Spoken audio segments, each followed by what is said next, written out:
Welcome to special debate.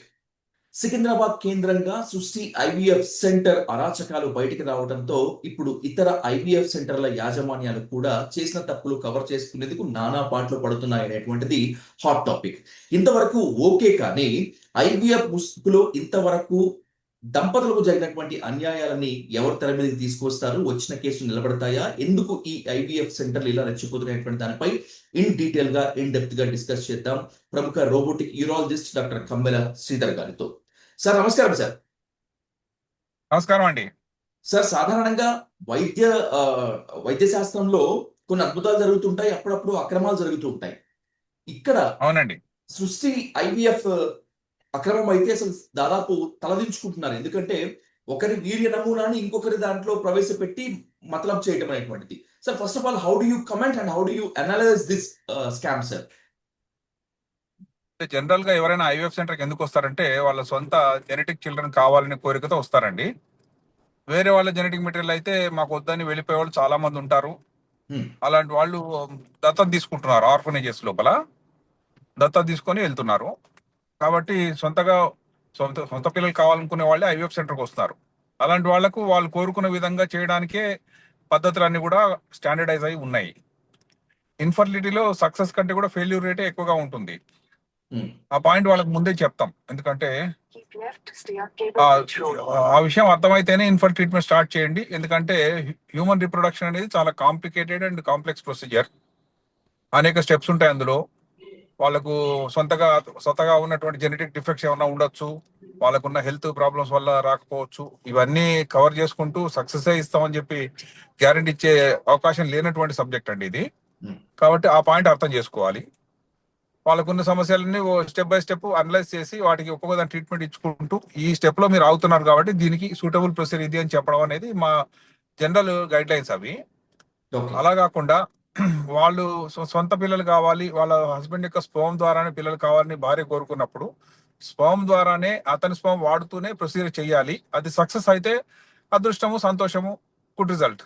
అంత success కాకపోతే వాళ్ళు పంపించేసి మళ్ళీ ఎప్పుడో వాళ్ళు తెలుసుకొని ఇది నా భర్త స్పర్మ్ కాదని చెప్పి తెలుసుకున్న తర్వాత ఆ దంపతులు పడేటువంటి నరకయాతన కానీ, లేకపోతే జరిగినటువంటి మోసం అనొచ్చు, లేకపోతే తప్పు జరిగింది, ఎక్కడో ఇల్లీగల్ యాక్టివిటీ జరిగింది ఏదో అనే ఫీలింగ్ కూడా రావచ్చు. సృష్టి అక్రమాలని బేస్ చేసుకుంటే సార్, దాన్ని పెట్టుకునే ఉంటే ఇక్కడ అక్రమంతో మాత్రమే కాకుండా సెంటిమెంట్స్ తో కూడా ఆటాడుకున్నట్లుగా తెలుస్తుంది. బికాస్ ఎందుకంటే ఇండియన్స్ కి చాలా సెంటిమెంట్ ఎక్కువ.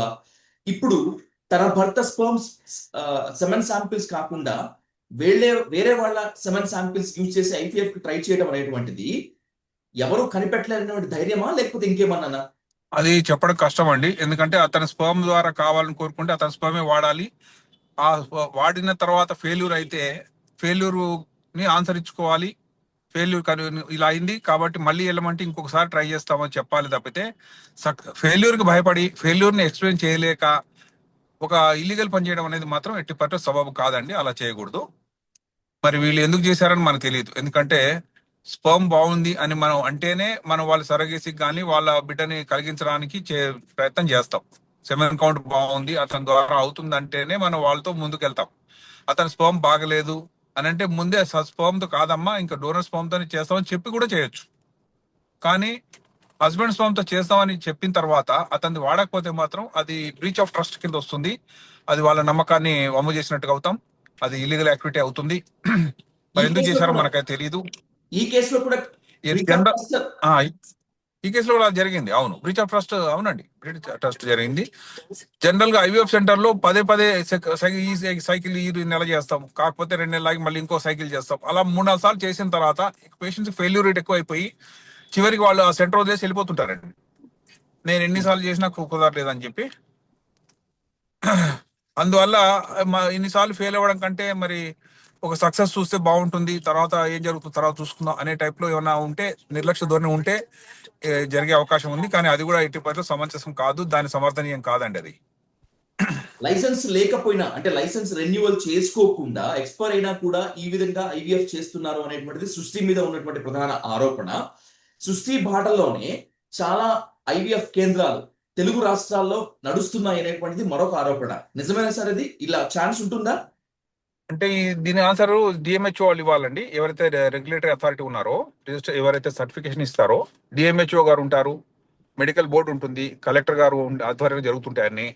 కాబట్టి అది జరుగుతున్న క్రమంలో ఎవరెవరు రిజిస్టర్ చేసుకున్నారు, ఎవరు చేయకుండా చేయారని అనేది వాళ్ళ రికార్డ్స్ బట్టి చెప్పొచ్చు. పుట్టిగా మనం ఊహించి చెప్పడానికి అయితే దీనికి లేదు. కానీ జనరల్ మోస్ట్లీ ఎవరైనా ఈ సెంటర్ నడిపిస్తున్న వాళ్ళందరూ ఏం చేస్తారు అంటే సరైన క్వాలిఫైడ్ పర్సన్స్ పెట్టుకునే స్టార్ట్ చేస్తారండి. ఎందుకంటే మనం చేయబోయే పని పవిత్రమైన పని. అలాంటి పవిత్రమైన పనిలో ఇలాంటి ఇల్లీగల్ యాక్టివిటీ ఎందుకు అనే ఫీలింగ్ అందరికీ ఉంటుంది. మెజారిటీ డాక్టర్స్ అందరూ కూడా లీగల్ గానే వెళ్తారండి. ఎప్పుడైనా ఇలాంటి కేసు వస్తే ఇక అందరు ఇలా చేస్తున్నామో అని ఒక భయం రేకెత్తించడం అని జరుగుతుంటుంది. కానీ అందులో నిజం ఉండదు. మెజారిటీ బాగున్నారు కాబట్టి అసలు ఐవీఎఫ్ అనే సెంటర్స్ ఇన్ని వచ్చినాయండి. అదే ఐవీఎఫ్ సెంటర్లు మొత్తం ఫెయిల్యూర్ అయినా అన్ని మోసాలు చేస్తుంటే అసలు ఐవీఎఫ్ సెంటర్ లేకుండా కూడా పోతుంది. దాన్ని రెగ్యులేట్ చేయడానికి, దాని మీద కంప్లైంట్ చేయడానికి కూడా అవకాశం ఉంది.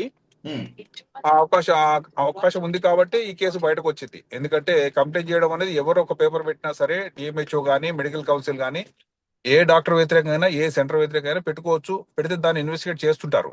అలా చేస్తేనే ఈ విషయం వచ్చింది. అయితే ఎవరైనా సరే ఇలా చేస్తుంటే అనేక కంప్లైంట్లు వచ్చి ఉండేవి. ఇట్లా అరువుగా ఎప్పుడో సరే 2 సంవత్సరాలు 3 సంవత్సరాలు కాదండి, డైలీ ఒక కంప్లైంట్ రావచ్చు ఎవరైనా సరే ఇల్లీగల్ యాక్టివిటీ చేస్తుంటే. జనరల్ నా ఉద్దేశంలో 99% బాగానే చేస్తారండి. ఎవరైనా ఒకళ్ళిద్దరు ఇలా చేస్తే మరి వాళ్ళు శిక్షార్హులు అవుతారు. ఆ ఇన్వెస్టిగేట్ డీటెయిల్స్ అన్ని కూడా అథారిటీస్ చూసుకుంటాయి. మనం దాని గురించి పెద్దగా కామెంట్ చేయడానికి ఏమి ఉండదండి. సార్ ఎగ్జాక్ట్లీ, ముఖ్యంగా ఈ కేసులో అంటే ఇప్పుడు ఆ పిల్లవాడికి క్యాన్సర్ వచ్చినట్లుగా చెప్తున్నారు మిగతా వాళ్ళ స్పర్మ్ యూజ్ చేయటం వల్ల. సో ఇప్పుడు ఆ ఆ విక్టిమ్స్ కి న్యాయం జరిగేటువంటి ఛాన్స్ ఉంటుందా? విక్టిమ్స్ అంటే ఇప్పుడు ఆ విక్టిమ్ న్యాయం చేయమని వాళ్ళు అడిగారంటండి. అడిగితే వాళ్ళు టైం తీసుకున్నాము, మేము ఈ బిడ్డని అసలైనటువంటి పేరు చేర్చండి, మా బిడ్డ కాదు అని చెప్పి వాళ్ళు మదనపడి అడిగినటువంటి విషయం బయటకు వస్తుంది. అలా ఉంటే ఆ బిడ్డ యొక్క యాక్చువల్ ఒరిజినల్ పేరెంట్స్ ఎవరనేది రికార్డ్స్ లో ఉంటుందండి. మెడికల్ బోర్డు వాళ్ళు చూసుకుంటారు ఎవరు వాళ్ళ జరిగింది, ఎవరి పిండం ఇది, వాళ్ళ అనుమతి లేకుండా జరిగిందా, జరిగిన తర్వాత ఇప్పుడు వాళ్ళు అన్వాంటెడ్ చైల్డ్ కింద వాళ్ళకి అవుతుంది. ఇప్పుడు ఉన్నటువంటి కంప్లైంట్ చేసిన వీళ్ళకి కూడా అన్వాంటెడ్ చైల్డ్ గా అయింది. ఇప్పుడు మరి ఈ బిడ్డ ఎవరికి చెందాలి, లేకపోతే ఆ సంరక్షణ ఎవరు చూస్తారనేది ఇక గవర్నమెంట్ అథారిటీస్ డిసైడ్ చేస్తాయి. కానీ ఈ బిడ్డకు మాత్రం తప్పకుండా ఏదో ఒక సంరక్షణ అయితే దొరుకుతుందండి. ఎందుకంటే ఒకసారి భూమి మీదకి వచ్చిన తర్వాత అన్ని హక్కులు వాళ్ళకి ఉంటాయి. అన్ని హక్కులు వాళ్ళకు ఉంటాయి. ఎందుకంటే సర్రగేస్కి వెళ్లే ముందే ఇది ఈ బిడ్డ పలానా వాళ్ళకి చెందుతుంది అనే ఒక లీగల్ డాక్యుమెంట్ ఉంటుంది. పుట్టిన తర్వాత అతనికి వారసత్వ హక్కులు వస్తాయి, ఆస్తి హక్కు వస్తుంది, ఆ పేరెంట్స్ కి సంబంధించినటువంటి అన్నిటి మీద అతనికి హక్కు వస్తుంది. గబుక్కనే మాది కాదు అని వాళ్ళు డిక్లేర్ చేసిన తర్వాత ఏమవుతుంది అనేది లీగల్ ఎక్స్పర్ట్స్ చెప్తారు. వాళ్ళు చేసింది ఎవరు, మరి ఎవరు parents, original parents, genetic parents ఎవరు, ఇప్పుడు మోసిన పేరెంట్స్ ఎవరు, ఇప్పుడు వదిలేసేస్తే ఎటు పోతుంది ఈ భవితవ్యం ఏంటనేది అథారిటీ డిక్లేర్ చేస్తారు.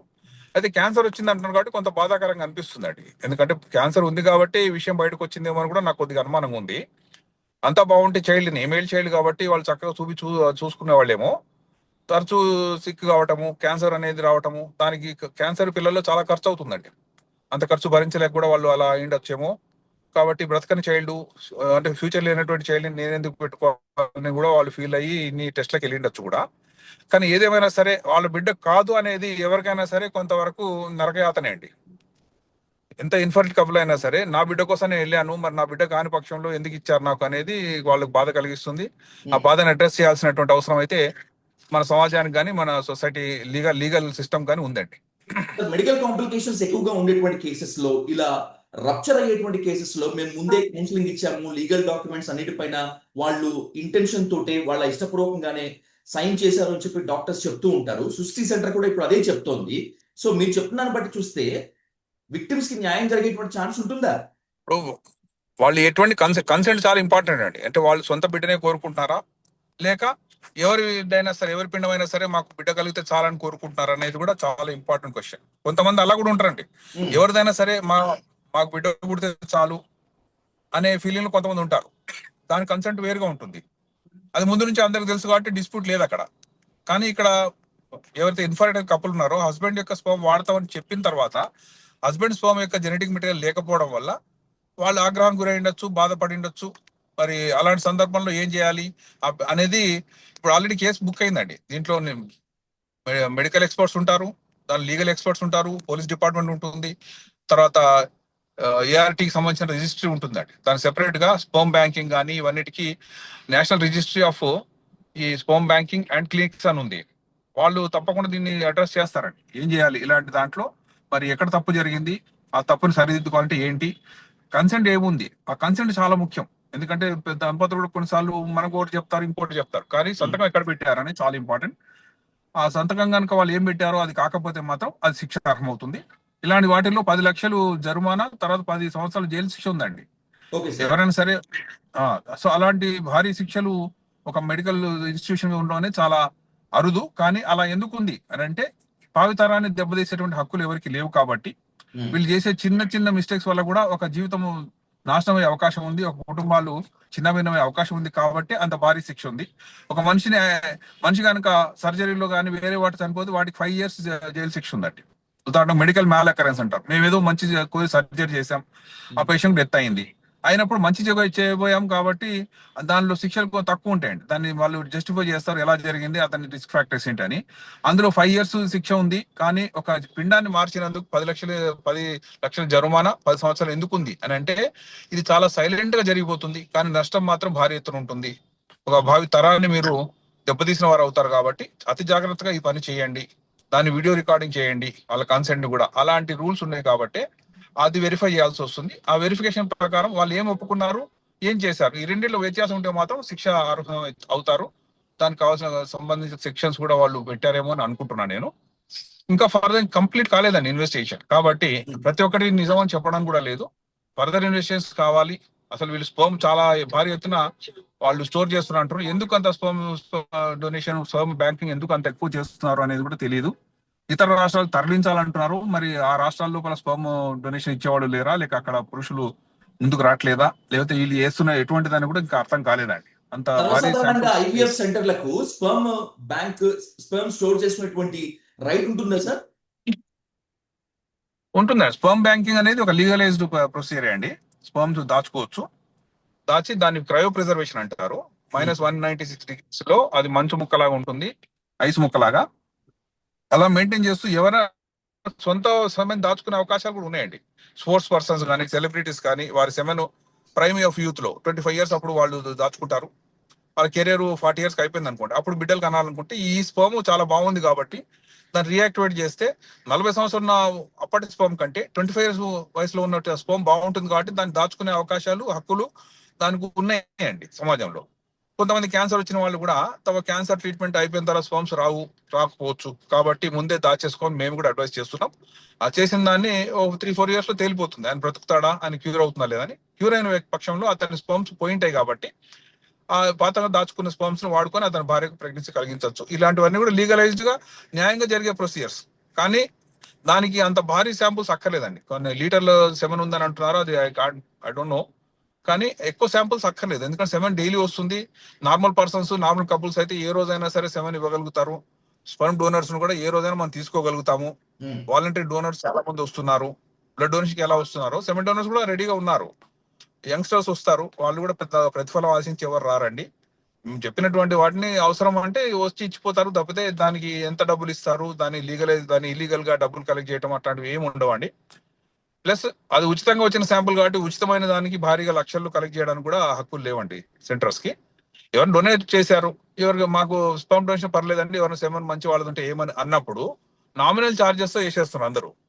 అంతకు తప్పితే 30 లక్షలు, 10 లక్షలు, 20 లక్షలు తీసుకోరండి. ఏదో 2,000, 3,000, 10,000 ఆ రేంజ్ లో చేస్తుండొచ్చు. సెమెన్ మేము ఇచ్చాం కదండి, దాన్ని ప్రాసెస్ చేసామని చేస్తుండొచ్చు తప్పితే సెమెన్ మేము ఇచ్చాం కాబట్టి, సెమెన్ డోనర్ ని మేము తీసుకొచ్చాం కాబట్టి దానికి భారీ లక్షల్లో ఖర్చు అనేది ఎక్కడ చెయ్యరు.